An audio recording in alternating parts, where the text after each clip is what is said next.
Oi, pessoal. Bom, dando continuidade então à nossa aula, nós vamos falar agora um pouco sobre a fase líquida do solo e depois sobre a fase gasosa. Aonde que está a solução do solo, né? Aonde que está o ar do solo? Tanto a fase líquida como a fase gasosa, elas vão estar no espaço poroso, né?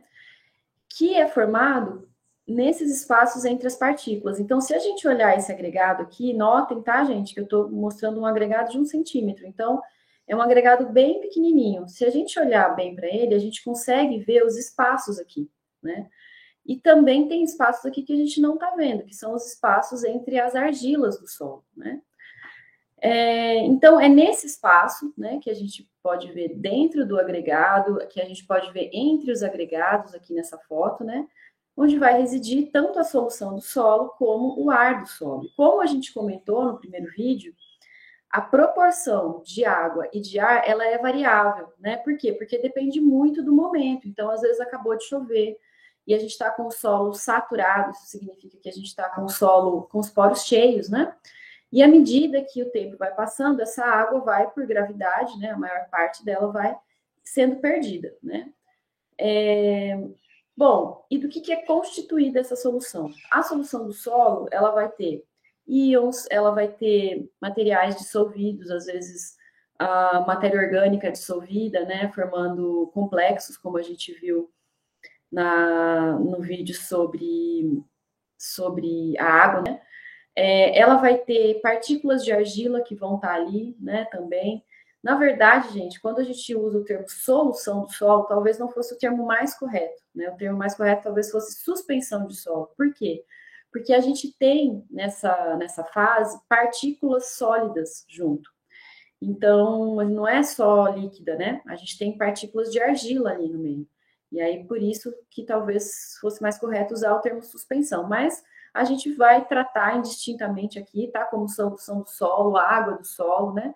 Lembrando que não é uma água pura que a gente tem íons ali no meio, que é dali que as plantas, inclusive, vão absorver os nutrientes que são necessários para ela completar o ciclo de vida dela, tá? Então, a solução do solo, ela é dali que a planta vai tirar tudo que ela precisa para o desenvolvimento dela em termos de nutrientes de planta, tá? Bom, antes da gente começar a falar sobre a solução em si, né, sobre força de retenção da água, eu queria comentar um pouquinho sobre esse espaço poroso. Como que é esse espaço poroso do solo? Isso vai variar um pouco, né, de solo para solo. Vai variar em função do teor de argila, então nessa figura a gente consegue ver bem isso, né? Quando a gente tem grãos maiores, quando a gente tem solos que são mais arenosos, a gente tem um volume maior de macroporos. O que são macroporos? São poros grandes, tá? Ao passo que quando a gente tem solos mais argilosos, principalmente solos que têm argila do tipo 2:1, a gente acaba tendo um maior volume de microporos. Em algumas situações que são muito comuns para nós, né, aqui no Brasil, e principalmente para a gente que está no Cerrado, a gente vai ter a argila se combinando, elas vão se combinar formando microagregados, formando microestruturas que são do tamanho dos grãos de areia. Então, se a gente observar essa figura aqui, ó, a gente vê que eu tenho vários grãozinhos de argila formando estruturas que são do tamanho dos grãos de areia, né, que são do tamanho dessas estruturas aqui. Por que isso acontece? Bom, existem várias causas, né? Nós não vamos discutir isso agora, mas uma delas é que os óxidos, muitos deles geralmente vão estar com carga positiva, enquanto a caulinita vai estar com carga negativa. Positivo com negativo se atrai. E aí eles acabam formando essas estruturas, esses microagregados, né? Que vão levar à formação de espaços de macroporos, né? Então a gente acaba tendo nesses solos um maior volume de macroporos do que num solo que tem o mesmo teor de argila, mas que é um outro tipo de argila. Aqui a gente vai ter predomínio de microporos, certo? E isso muda muito a dinâmica de água nesses solos, porque aqui a gente vai ter um macroporo que vai facilitar, né, a drenagem de água, a água consegue passar de forma mais livre por esses poros, e ao mesmo tempo a gente vai ter também um certo armazenamento de água dentro desses microagregados, né? Nesses microporos que são formados dentro desses microagregados. Somente para a gente lembrar, quando a gente fala de argila 2:1, eu falo de argilas que têm uma quantidade de carga muito mais alta, né? A gente comentou isso no vídeo anterior. E isso também vai ter uma implicação prática em termos de retenção de água, em termos de retenção de nutrientes, né? Eu tenho muito mais carga. Eu tenho mais carga, a gente já comentou que a água é um dipolo, então ela vai ficar retida mais aonde eu tenho mais carga. Além disso, eu tenho um volume maior de microporos aqui e um volume maior de macroporos aqui. Isso vai fazer com que a drenagem de água, que a descida da água nesse solo, seja mais acentuada, seja mais intensificada do que aqui. Então, são solos, isso, gente, é muito importante a gente ter isso em mente, porque muitas vezes a gente acha que o teor de argila é alto, a retenção de água é alta. É claro que se a gente comparar solos que têm o mesmo tipo de argila, que tem o mesmo tipo de mineral, né? Aquele solo que está mais no início do intemperismo, que acaba tendo mais areia por estar mais no início do intemperismo, ele vai reter menos água do que aquele solo que vai se desenvolvendo, né? E vai tendo uma argila 1:1 e óxido, né? Mas quando a gente compara solos com diferentes tipos de argila, a gente perde um pouco essa referência, tá? A gente tem solos no Cerrado, a gente tem usinas, né? Em Goiás, por exemplo, que tem grande parte das áreas delas em cima dos solos que são chamados de solos com caráter ácrico. O que são solos com caráter ácrico? São solos que estão no extremo do intemperismo e por isso eles são ricos em óxidos. E isso faz com que, mesmo a gente tendo teores de argila aí por volta de 50%, 60%, a gente não tenha uma boa retenção de água. Porque, de novo, né, eu vou estar lidando com minerais que têm uma CTC mais baixa, eu vou ter a formação desse tipo de estrutura, né, desse tipo de microagregado que vai aumentar a macroporosidade do solo e, portanto, favorecer a permeabilidade, a passagem de água pelo solo, né? Então, a gente tem solos aí com 50%, 60% de argila que são excessivamente drenados, quer dizer, a água passa por eles com muita facilidade, certo? Então, comecem a entender que a gente precisa olhar, sim, o teor de argila do solo, mas que a gente precisa olhar também o tipo de argila que esse solo tem, para conseguir entender sobre retenção de água, para conseguir entender sobre retenção de nutrientes. Bom, por uma questão didática, a gente divide a água do solo em 3 tipos principais, que são relacionados com a força de retenção dessa água às partículas, né? Então, a gente divide em água higroscópica, água capilar e água gravitacional. O que é a água higroscópica? A água higroscópica é aquela água que forma a primeira película de água em torno da partícula de solo. A força de retenção da água higroscópica é mais alta do que das outras duas, né? A partícula de solo tem carga, não importa se é carga negativa ou se é carga positiva, ela tem carga. E por isso ela vai reter as moléculas de água, né? Se eu tiver com uma partícula de carga positiva, a água vai ser retida pela face negativa, que é a face oxigênio. Se eu tiver com uma partícula de carga negativa, ao contrário, a água vai ser retida pela face hidrogênio, porque é a face de carga positiva, né? Então, o fato da água ser um dipolo vai fazer com que ela seja retida tanto naquelas argilas que têm carga positiva, como naquelas argilas que têm carga negativa. Basta que tenha carga. Quanto mais carga tiver, maior vai ser a retenção de água no solo, tá? Bom, então essa primeira água é a chamada de água higroscópica e é a que é retida com mais força. Depois dela, a gente tem a retenção de uma segunda camada de água, né? Essa segunda camada de água, ela vem aderida a essa primeira camada de água, né? A água tem carga positiva e negativa, então ela vai se ligar, as moléculas de água, elas se ligam entre elas, tá? Por essa diferença de carga. E vai formar, então, esse segundo envoltório, que é chamado de água capilar. E, por fim, a gente vai ter uma camada de água que simplesmente vai preencher os poros, né? A gente acabou de ter uma chuva, ela vai preencher os poros, mas que vai ser facilmente drenada, porque ela não está retida aí com muita força, né, pelas partículas de solo. Bom, vamos falar um pouquinho melhor agora sobre cada uma dessas águas, tá? E nós vamos começar pela água higroscópica. Essa água que faz esse primeiro filme em volta das partículas de solo, ela vai estar retida com uma força de ligação tal que ela não está disponível para a planta. Então, ela está ali, ela está retida na argila, mas a planta não consegue absorver ela. Por quê? Porque a força de ligação aqui é mais alta, né? E aí essa água ela não vai ser liberada com tanta facilidade para a planta absorver. Ela é a água que está, né, diretamente, então, sobre a partícula de argila. O que vai afetar a quantidade de água higroscópica que o solo vai conseguir reter? Bom, como a gente já comentou, a carga, né? Quanto mais carga eu tiver na superfície da partícula, mais partículas de água vão ser retidas. Além da carga, a distância entre a água e a superfície da partícula de solo, né? E é por isso que essa questão do poro, gente, é tão importante, porque a água que está bem próxima da partícula, ela vai ser retida com mais força do que aquela água aquelas moléculas de água que vão estar aqui no meio, né? Então vamos supor que acabou de chover e está passando água por todo esse poro aqui. A água que tiver mais próxima a essas partículas, ela vai ser retida com mais força. Ao passo que a água que está aqui no meio desse macroporo, ela vai ser retida com muito menos força, tá?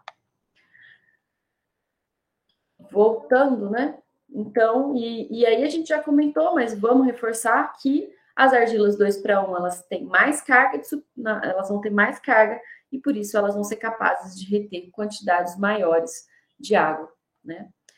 Bom, e a água capilar? A água capilar é aquela segunda camada de água, né? Então, essa segunda camada de água aqui a gente teria a água higroscópica, que está diretamente ligada à superfície da partícula por forças de adesão, e aí a gente tem as outras moléculas de água que vão ficar retidas a essa primeira camada de água por forças de coesão, né?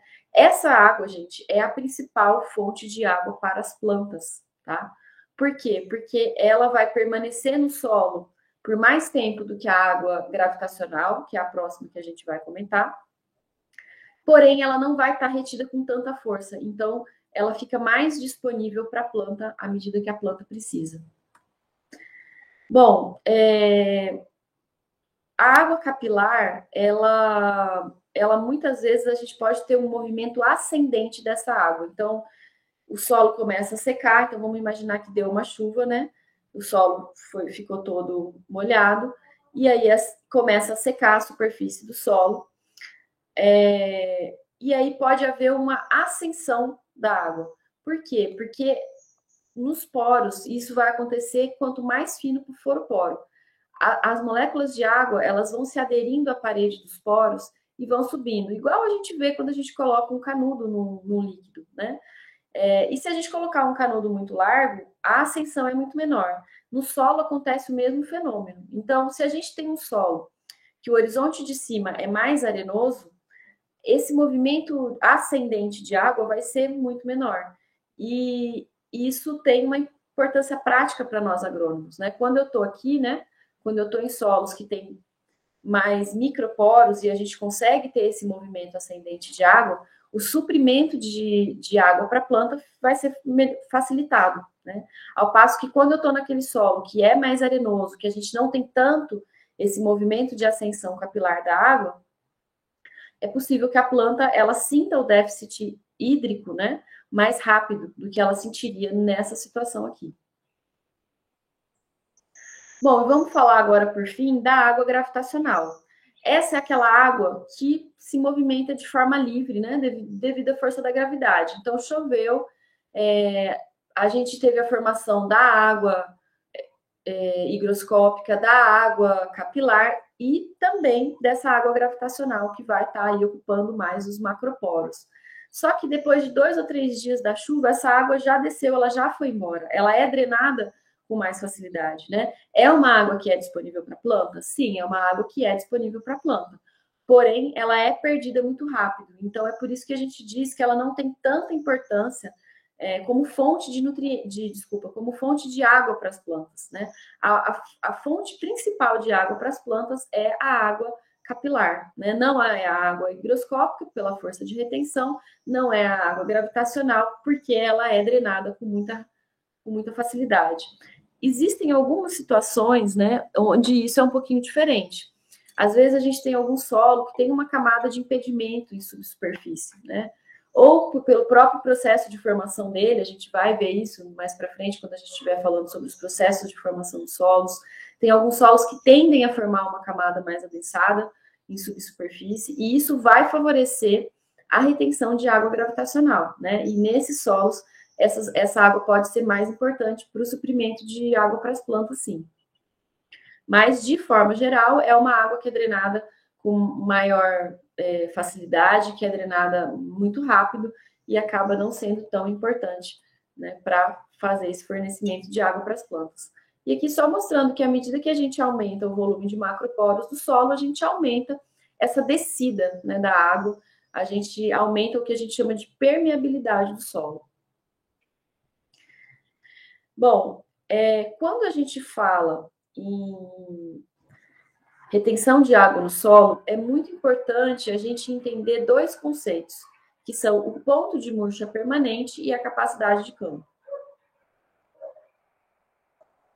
O que é o ponto de murcha permanente? Do ponto de vista da planta, o ponto de murcha permanente é aquele momento que o déficit hídrico foi tão severo que mesmo que a gente molhe a planta de novo, não tem mais o que fazer, a planta ela vai morrer, né? A falta de água ela foi tão severa para a planta que já não adianta mais chover de novo, né? Ela entrou em ponto de murcha permanente, tá? E isso é um valor de umidade do solo. Então, quando a gente fala, o ponto de murcha permanente de um solo, de um determinado solo, é 3%. O que significa isso? Significa que as plantas vão começar a morrer e a gente não recupera mais quando o solo tiver retendo 3 gramas de água para cada 100 gramas de solo seco, tá? Então, quando a gente fala de umidade, gente, é sempre quantidade de água por grama de solo seco. 20%, 20 gramas de água por 100 gramas de solo seco, tá? Ou 3 gramas de água por 3 gramas de solo seco. Bom, no outro oposto, a gente vai ter a capacidade de campo. O que é a capacidade de campo? É a quantidade total de água que o solo consegue reter, que o solo consegue segurar. Quem que entra, né, nessa conta de capacidade de campo? A água higroscópica e a água capilar, mas não a água gravitacional. Por quê? Porque essa água, de novo, né, ela passa pelo solo e vai embora. O solo não consegue segurar ela por muito tempo, tá? Então, quando a gente fala em capacidade de campo, eu estou falando da retenção de água capilar mais a retenção de água higroscópica, tá? E quando eu quero calcular a água disponível, o que eu vou fazer? Eu vou fazer a água capilar mais a água higroscópica menos a água higroscópica, tá? E aí eu vou ter a quantidade de água capilar, que é a água disponível, né, no solo para absorção pelas plantas. Eu quero que vocês observem o seguinte: aqui eu tenho os valores de ponto de murcha permanente, capacidade de campo de 2 solos. Isso, a gente tem aqui um solo arenoso e um solo de argila 2:1. Observem esses valores. Então, no solo arenoso, a capacidade dele de reter água, né, é de 20%, ou seja, ele retém 20 gramas de água para cada 100 gramas de solo seco. Enquanto no solo argiloso de argila 2:1, eu consigo reter 60 gramas de água para cada 100 gramas de solo seco. Agora vamos olhar o ponto de murcha permanente desses dois solos. Enquanto o solo arenoso, as plantas vão começar a morrer, né? Quando a gente estiver retendo aí 3 gramas de água para cada 100 gramas de solo seco, no solo argiloso, com 25 gramas de água por 100 gramas de solo seco, a gente pode ter a morte das plantas. Então, observe que o ponto de murcha permanente desse solo é maior do que a capacidade de campo desse outro aqui, né? Então, se a gente pensar, eu tenho esses dois solos com 10% de umidade, isso significa que nesse solo aqui as plantas vão estar morrendo, enquanto nesse solo aqui vai estar tudo bem, tá? Então, isso é relativo, né? É isso que eu estou tentando dizer para vocês. Quanto de umidade que o solo tem? Tá bom ou não tá bom? Depende do solo em questão. Eu preciso ver quanto de água higroscópica que esse solo vai reter, né? Porque o que tá aqui é isso, gente. Isso aqui é basicamente a água higroscópica. Então, esse solo é capaz de reter 25 gramas de água para cada 100 gramas de solo seco de água higroscópica, tá?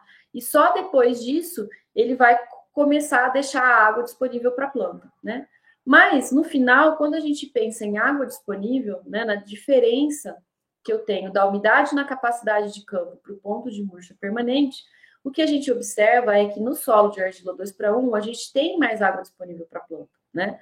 Esse solo consegue manter mais água disponível para a planta do que esse solo aqui, porque a capacidade de reter desse solo é muito mais baixa, né? Ele só consegue reter 20 gramas de água para cada 100 gramas de solo seco. Bom, além da questão da força de retenção da água, dos tipos de água que a gente tem no solo, que é muito importante para o fornecimento de água para as plantas, a solução do solo, ela é muito importante para fornecer nutriente para as plantas, né? Nós comentamos isso já no vídeo. Então, é dali que a planta vai tirar os nutrientes que ela precisa para se desenvolver. E nós vamos dividir esses nutrientes em macronutrientes e micronutrientes. O que são macronutrientes? São nutrientes que são exigidos em grandes quantidades. Então, a gente vai fazer a aplicação desses nutrientes na ordem de quilos por hectare. E o que são micronutrientes? São nutrientes que a planta precisa em pequenas quantidades, da ordem de gramas por hectare, tá? Percebam, né? A gente tem o níquel, que vai precisar aí da ordem de 10 gramas, e a gente tem fósforo, potássio, né, que a gente vai precisar aí da ordem de 50 quilos. Então, todos eles são necessários. Não importa se é níquel ou se é fósforo. Sem eles, a planta não vai completar o ciclo de vida dela. Mas os macronutrientes ela vai precisar em quantidades muito maiores do que ela vai precisar dos micronutrientes. Ela precisa de todos, porém, macronutrientes, quantidades grandes, micronutrientes, quantidades pequenas, né? Bom, e como que esses elementos eles estão em solução? Eles estão em solução na forma de íons, cátions e ânions, tá? Então, a gente tem aí cálcio, magnésio, potássio e o nitrogênio na forma de amônio com carga positiva. A gente tem nitrato, fósforo, enxofre com carga negativa, né? Então, a gente tem esses dois, é o mesmo elemento, nitrogênio, só que aqui ele está na forma catiônica e aqui ele está na forma aniônica, né? Nós temos alguns elementos químicos que acontecem dessa maneira, tá? O manganês é outro, né? Então, ele pode acontecer na forma catiônica, mas ele pode acontecer na forma aniônica também, certo? Cálcio, potássio, magnésio, não, eles estão sempre na forma catiônica, tá? E outros elementos também que estão sempre na forma catiônica. E os micronutrientes? Bom, os catiônicos são cobre, ferro, manganês, zinco e níquel, tá? E os aniônicos, cloro e molibdênio. E a gente tem um micronutriente que é o boro, que é o único elemento nutriente de planta que a planta absorve sem carga, né? Então, esse nutriente aqui, ele é absorvido pela planta nessa forma aqui, na forma molecular. Gente, qual que é a importância da gente saber se um nutriente é catiônico ou é aniônico e qual a carga desse nutriente? A importância é a gente entender em que argila que esses nutrientes vão estar retidos. Quando a gente faz uma adubação, a gente não faz essa adubação para colocar nutriente na solução do solo, né? A gente faz essa adubação para estocar nutriente nas argilas. Então, é como se as argilas elas fossem um reservatório, um estoque de nutrientes, né? Tanto ela vai ser fonte de nutriente, porque tem nutriente retido na CTC dela, como o intemperismo das argilas, o intemperismo das areias, né? Enfim, o intemperismo dos minerais do solo também serve como fonte de nutrientes. Então, a fase sólida, ela alimenta a solução do solo com nutrientes de duas formas, tanto pelo intemperismo químico, né? Tanto pela dissolução dessa fase sólida, como e principalmente pela retenção desses íons na CTC. Por que principalmente? Porque essa parte que está retida na CTC, ela é mais prontamente disponível para a planta do que aquela que precisa sofrer intemperismo químico primeiro para ser liberada em solução. E existe sempre um equilíbrio entre a quantidade de íons que eu tenho na solução e a quantidade de íons que eu tenho estocado nas argilas. Mas existe um equilíbrio, isso não quer dizer que as quantidades são iguais, tá? Eu tenho muito mais potássio retido na fase sólida do que potássio disponível em solução. Mas existe um equilíbrio, né? Então, vamos supor que eu tenha um equilíbrio onde eu tenho para cada 10 potássios em solução, 10.000 potássios retidos na fase sólida. À medida que eu vou perdendo potássio da solução, porque a planta absorveu, porque choveu e a chuva levou esse potássio embora, esse equilíbrio vai ser reestabelecido. Isso significa potássios que estão armazenados, retidos lá na fase sólida, vão sair da fase sólida e vão voltar para a solução, para que a planta possa absorver, tá? Da mesma forma, gente, quando a gente faz uma adubação, eu fiz uma adubação com cloreto de potássio, né, um fertilizante extremamente solúvel. Muitos potássios vão ser liberados em solução. Parte desses potássios vão ficar em solução e parte desses potássios vão ficar estocados. Aonde? Nas argilas do solo. Quanto que vai ficar estocado? Depende da argila, né? Se eu tiver numa argila que tem menos CTC, eu vou estocar menos. E eu vou ficar com mais potássio suscetível à perda. Se eu tiver em argilas que têm uma maior capacidade de trocar cátions, né? Então, eu vou estocar mais. E isso é importante porque à medida que a planta for precisando, à medida que eu vou tendo a lixiviação desses íons potássio, a absorção pela planta, e os potássios que estão aqui na fase sólida vão voltar para a solução para reestabelecer esse equilíbrio químico, certo? Bom, e assim para todos os nutrientes. Só fazer uma consideração. É por isso que a gente chama de capacidade de trocar cátions. Porque essas argilas, né, essas argilas com carga negativa, que são capazes de reter cátion, esses cátions estão retidos, mas eles podem voltar para a solução. Da mesma forma que cátions que estão em solução, quando a gente faz uma adubação, por exemplo, podem ser estocados nessa argila. Então, existe uma troca, e é por isso que a gente fala em capacidade de trocar cátions, tá? Da mesma forma, existe a capacidade de trocar ânions, né? O que é a capacidade? Quem que tem capacidade de trocar ânions?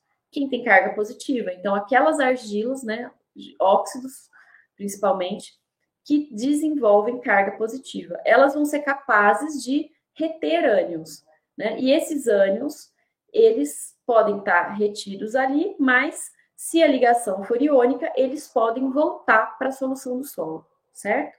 Né? Então, ou se você colocar muito nitrato, por exemplo, em solução, esse nitrato pode, parte dele, sair da solução e ser estocado nas argilas de carga positiva.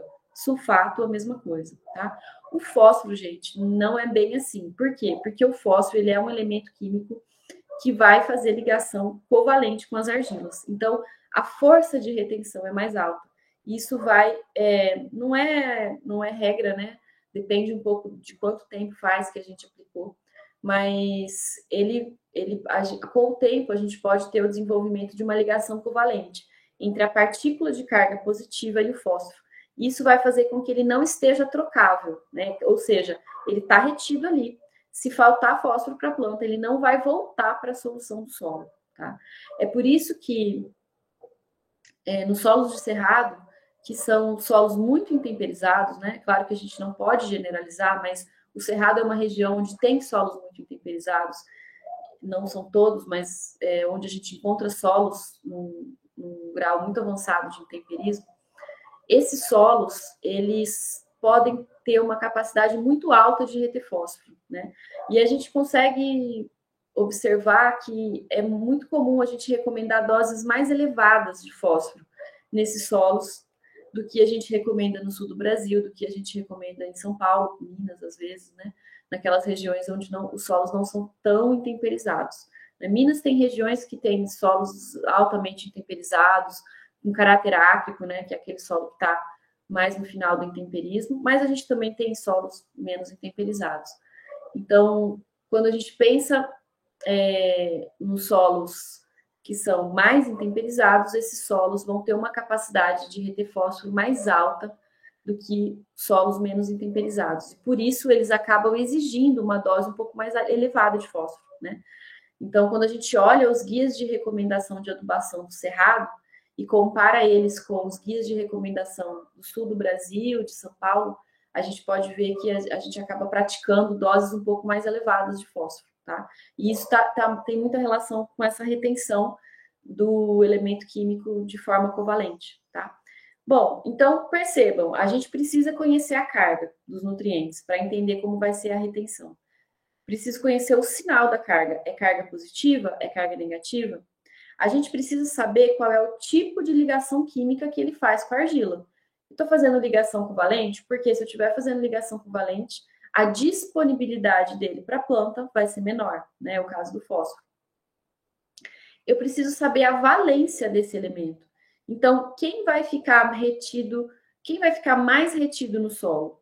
Quem tem carga 2 ou quem tem carga 1? Quem tem carga 2. Quem tem carga 3 ou quem tem carga 2? Quem tem carga 3, né? Então, o alumínio e o ferro, eles vão ficar mais do que o cálcio e o magnésio. Por quê? Porque eles têm carga mais alta, né? Quando eu estou falando de ferro com carga 3. Então, a gente sempre escuta falar, os solos do Cerrado, eles são ricos em ferro, eles são ricos em alumínio, né? Não tem tanto a ver com o material de origem da região, né? A gente tem diversos materiais de origem na região. Tem muito a ver com o grau de intemperismo. A gente vai ver na próxima aula que a região centro-oeste, ela é uma região que favorece muito o processo de intemperismo. Então, a gente tem solos que sofreram muito processo de perda por lixiviação, né? E quem vai embora primeiro? Vai embora primeiro quem faz ligação iônica e tem carga mais baixa, tá? Por que eu tô falando isso? Porque o H+, por exemplo, né, que é um elemento químico de carga 1+, quer dizer, ele tem carga menor do que alumínio, ele tem carga menor do que ferro, do que cálcio, do que magnésio, mas nas argilas 1:1 e nos óxidos, esse elemento químico ele vai ficar mais retido do que quem tem carga 2, do que quem tem carga 3, por conta do tipo de ligação química que ele faz, tá? Então, o tipo de ligação química, ele vai fazer com que a gente tenha uma força maior de retenção desse elemento químico, tá? Bom, vamos agora juntar um pouco aquilo que a gente viu na primeira aula, né, a química antes da química do solo, com o que a gente está vendo agora. Gente, o fósforo ele tem carga mais 5, o molibdênio tem carga mais 6. Por que que esses elementos, o enxofre tem carga mais 6? Por que que esses elementos estão acontecendo aqui com carga negativa, né? Por que que eles não acontecem na solução do solo com carga positiva? Porque eles têm um alto potencial iônico. O que significa isso? Eles têm uma alta quantidade de carga por área, né? E aí isso vai fazer com que eles atraiam com muita força os grupos OH da água. Então, a água tem OH e H+, né? Ele vai atrair com tanta força o OH que ele vai repelir o H+. Ele vai promover a hidrolise, né? Quer dizer, a quebra da água, né? Que é isso que o termo hidrólise significa. Então, são elementos químicos que vão acontecer sempre com carga negativa, tá? A mesma coisa para o silício. O silício tem carga 4+, né? Mas ele acontece na solução do solo com carga negativa ou sem carga, por conta dessa capacidade dele de hidrolisar a água. Ao contrário, a gente vai ter elementos químicos que sempre vão estar com carga positiva, porque eles não têm essa tendência de hidrolisar a água.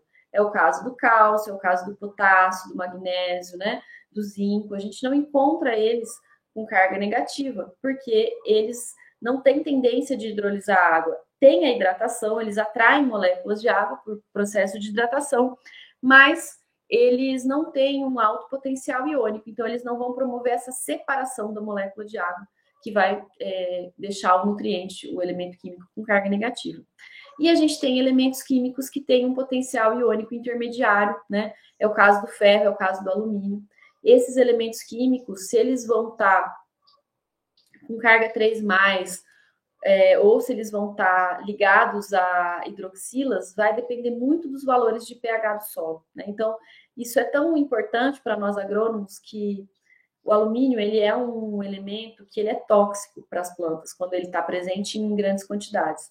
E uma das formas que a gente usa para reduzir a toxidez de alumínio é justamente fornecer OH para o sistema. Como que a gente fornece OH? Fazendo calagem, né? Eu vou falar sobre essa reação química mais para frente nesse curso, tá bom? Mas é fornecendo OH. Por quê? Porque o OH vai se ligar com esse alumínio e vai neutralizar essa carga 3+ dele aqui. Isso vai reduzir muito a atividade do alumínio, vai fazer com que ele seja muito menos absorvido pelas plantas. Então, isso aqui foi mais para a gente aplicar, né, esses conceitos que a gente viu na aula química antes da química do solo, na ciência do solo, na parte de química do solo. Bom, e além desses elementos, o que mais a gente encontra na solução do solo? A gente encontra metais pesados, né, que são metais que têm uma alta densidade, quer dizer, eu tenho um alto peso por volume, né?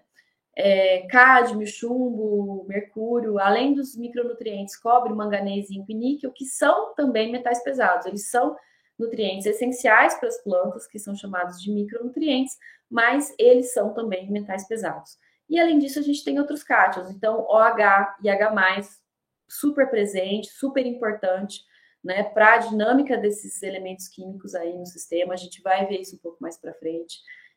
Silício, né, principalmente naqueles solos que estão mais no início do intemperismo, a gente vai ter uma alta concentração de silício em solução. Não fosse assim, a gente teria o intemperismo dessas argilas, né? Por quê?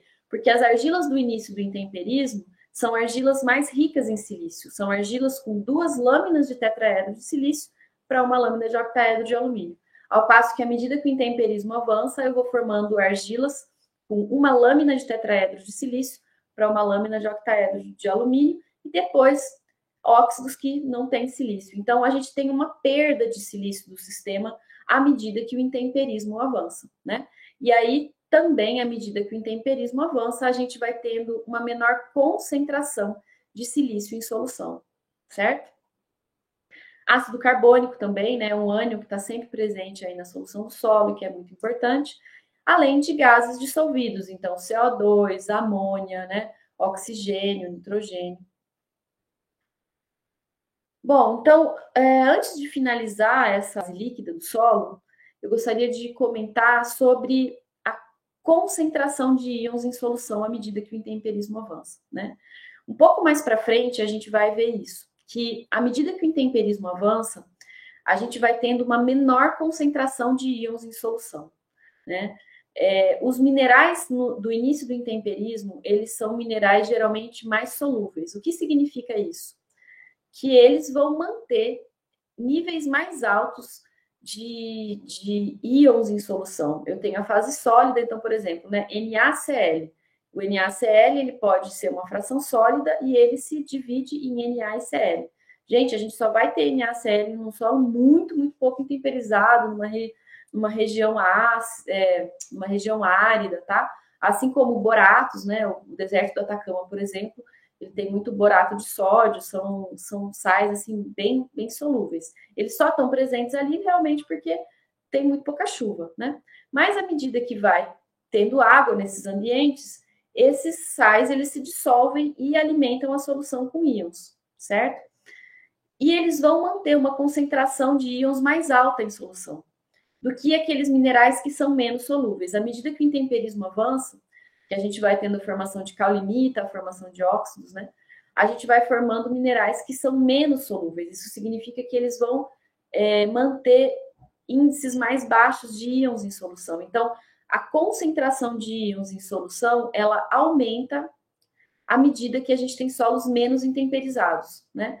E isso é tão importante que em regiões áridas, mesmo chovendo, muitas vezes a gente não consegue ter plantas nascendo ali. Então, se a gente pegar deserto do Atacama, o Uyuni, por exemplo, né, a gente vê aqueles salares, a gente vê aquelas áreas cheias de sal na superfície do solo que não tem planta ali em cima. Né? Por quê? Porque a concentração de íons em solução é tão alta que isso afeta a absorção de água da planta. Né? Então, são regiões que às vezes a gente não consegue ter um bom desenvolvimento de planta. Em regiões que tem um pouco mais de disponibilidade de água, mas que ainda tem uma alta concentração de íons em solução, a gente passa a ter plantas ali que são adaptadas a essa condição. Né? Então, por exemplo, na região próxima do mar, que é uma região mais salina, né? A gente vê que a vegetação é totalmente diferente, porque as plantas que estão ali são plantas mais adaptadas a esse excesso de sais. Tá? E como que a gente consegue saber como é que está a concentração de sais em solução? A gente consegue medir isso através da condutividade elétrica da solução, tá certo? Mas isso é um tópico que a gente vai conversar ainda um pouco mais para frente do curso. Não se preocupem muito com isso. o que eu gostaria que vocês tivessem em mente agora é que à medida que a gente avança no intemperismo, a gente vai tendo menor quantidade de silício em solução, a gente vai tendo uma menor concentração de íons em solução, a gente vai perdendo aqueles elementos químicos que têm menos afinidade com a fração argila e vai ficando com aqueles que têm mais afinidade. Então, a gente vai concentrando, né, alumínio, ferro e H+, à medida que o intemperismo avança, porque são elementos químicos que fazem ligações mais fortes com a fração sólida do solo, tá? Então, essa interação, gente, solução do solo, fase sólida, ela é fundamental para a gente precisa entender muito bem para conseguir fazer um bom manejo de nutrientes nos nossos solos. Bom, e agora nós vamos conversar um pouco sobre a fase gasosa do solo, né? Do que é constituída essa fase gasosa, qual que é a importância dessa fase gasosa para o solo.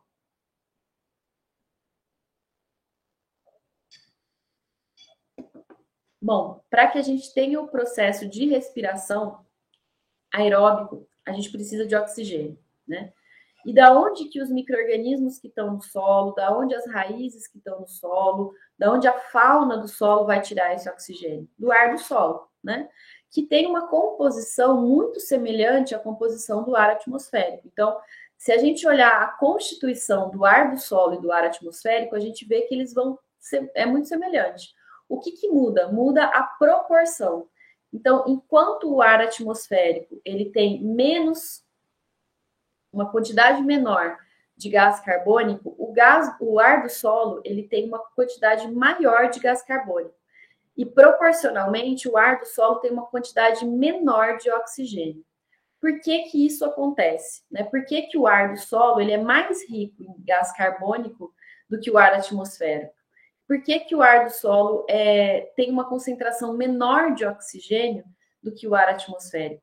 Porque na equação da respiração, né, na reação da respiração, a gente vai ter uma glicose na presença de oxigênio sendo oxidada, né? Então, a glicose vai ser oxidada a CO2 e o oxigênio vai ser reduzido à água, né? Então, a gente perde oxigênio nesse processo, a gente consome oxigênio e a gente produz CO2. Então, a gente consome oxigênio e fica com menos oxigênio do que no ar atmosférico.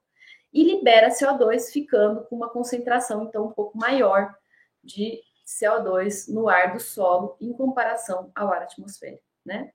E a gente tem N2 também, que é extremamente importante para o processo de fixação biológica de nitrogênio, né?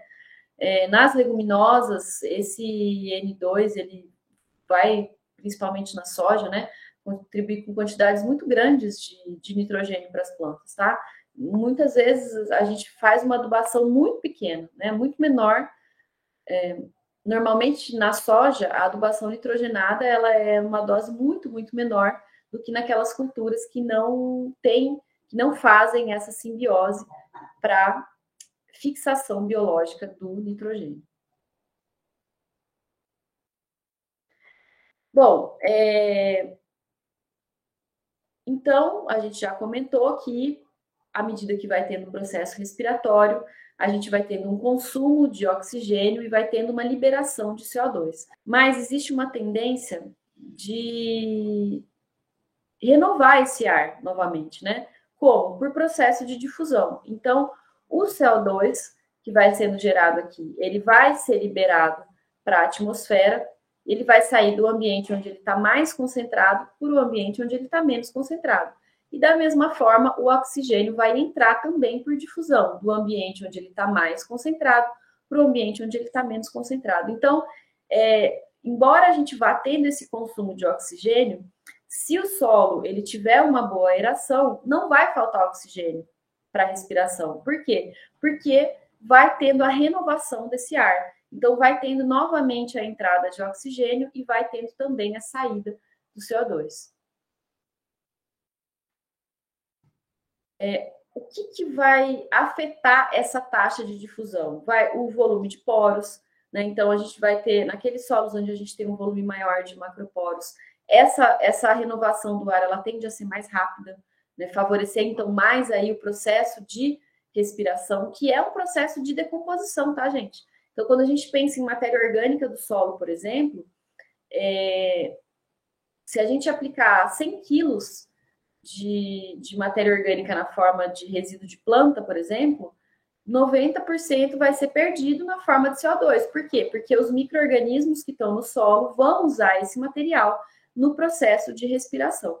Então, é claro que é importante que o solo tenha oxigênio, mas também quando a gente está num ambiente que tem uma aeração muito facilitada e que a gente tem temperatura e que a gente tem umidade, isso também vai levar à rápida decomposição da matéria orgânica. Então, vai dificultar a gente aumentar os teores de matéria orgânica do solo, porque aqueles resíduos orgânicos que estão sendo aplicados estão sendo rapidamente decompostos pela microbiota via processo de respiração, certo? Quando a gente tem solos que ficam alagados, por exemplo, no início, né? Então, acabou de ter o alagamento. No início, a gente ainda tem um pouco de oxigênio, mas os micro-organismos, as raízes, elas vão consumindo esse oxigênio e essa troca gasosa, ela é dificultada. Por quê? Porque a gente tem a presença de água. Então, a gente não vai ter essa renovação do ar tão rapidamente, né? E isso vai levar a uma redução muito acentuada do oxigênio, a iniciação de um processo de respiração por via anaeróbica, né? Que é um processo de respiração muito menos eficiente do que o processo de respiração aeróbica, né? Enquanto o micro-organismo ele ganha aí mais de 30 ATPs respirando por via aeróbica, na via anaeróbica ele vai ganhar 2 ATPs. Então, isso dá uma certa paralisada na atividade do micro-organismo, não é bem uma paralisada, né? Isso, então, vai levar a uma redução da atividade do micro-organismo e a uma redução da taxa de decomposição da matéria orgânica, né? Isso é tão visível que quando a gente olha para solos que estão do lado do rio, né, que são solos que ficam aí saturados com água uma boa parte do ano, a gente vê que tem um acúmulo maior de matéria orgânica. É claro que às vezes essa matéria orgânica pode vir de regiões mais altas, né, porque o rio geralmente está ali na parte mais baixa, mas também porque existe uma redução, o processo de respiração, de decomposição da matéria orgânica, ele fica mais lento, né? Porque ele vai estar acontecendo muito por via anaeróbica, tá? E isso muda muito da dinâmica até de nutrientes no sistema, mas isso não é o tópico da aula agora, tá? Por enquanto, eu quero só que vocês saibam que essa renovação do ar do solo em ambientes anaeróbicos, em ambientes alagados, ela é bastante dificultada e isso vai reduzir, então, a taxa de decomposição de materiais orgânicos. Uma coisa que é importante a gente ter em mente é que no solo, ele é um meio heterogêneo. Então, a gente tem ambientes que vão estar aerados com oxigênio, mas a gente vai ter ambientes no mesmo solo que estão sem oxigênio, no interior dos agregados, por exemplo, né? Por que é importante a gente saber disso? Porque a gente pode ter processos anaeróbicos acontecendo em solos que têm boa disponibilidade de oxigênio. Aonde que esses processos vão acontecer? Naquelas zonas onde o oxigênio não chegou. Então, dentro dos agregados ou em profundidades maiores, né, a gente vai ser mais difícil do oxigênio chegar quanto maior for a profundidade. E então a gente pode ter aí a formação de ambientes mais anaeróbicos, mesmo que a gente esteja num solo com boa aeração, com boa disponibilidade de oxigênio. Bom, gente, a gente finalizou, então, né, a nossa conversa sobre fases do solo. Nós comentamos no primeiro vídeo sobre a fase sólida e nós comentamos agora sobre a fase líquida e sobre a fase gasosa, tá? No próximo vídeo eu venho conversar com vocês sobre os fatores e processos de formação do solo. Então, aí os materiais que a gente usa, né, da onde a gente tira as figuras e leituras também que vocês podem fazer para aprofundar nos assuntos que a gente discutiu aqui, tá bem? É isso então, até mais.